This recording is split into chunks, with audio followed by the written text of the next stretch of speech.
Guys, good afternoon. Takbo na naman tayo. Congressional Avenue to Mindanao. Avenue lang. Tapos balikan. Ganun lang. Natakbo ko na yung kabila. Ayan, dito naman tayo. Sarap. Yan. Dito naman tayo. Natakbo ko na yan eh. Pabalik na tayo ng news. Alam nyo ba guys, nung may trabaho ko hindi ko to nagagawa eh.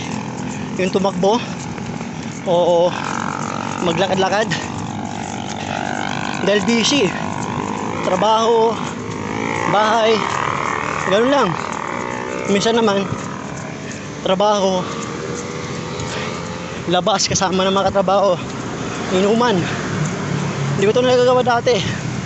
Pero ngayon, nung nagawa ko na, wala nang trabaho. Pero hindi ko sinabing mag-resign kayo sa trabaho para makagawa kayo ng gaya nito, pagtakbo.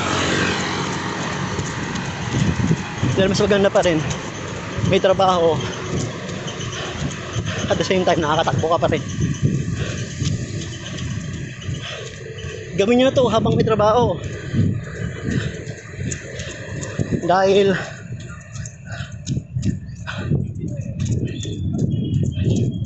masayang lang pinagpaguran nyo kung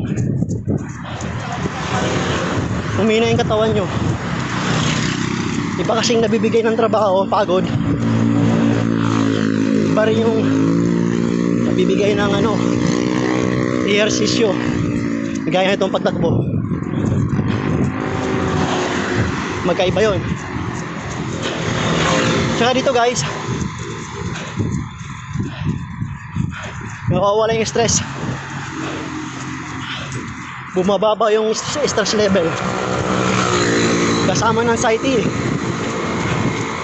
Ganon din yung depression. Kaya pag nakaramdam mo ng ganon, papawis kayo, takbo kayo para yung pintig ng puso nyo, pati yung function ng baga maganda. Kaya hanggat may pagkakataon na makbo-takbo tayo.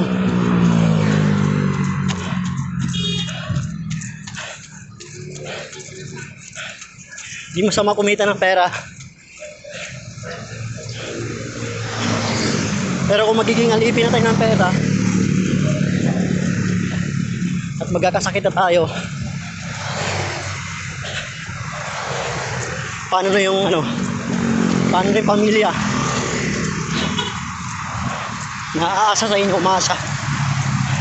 Pagod kaya talaga hingal. Guys, thank you.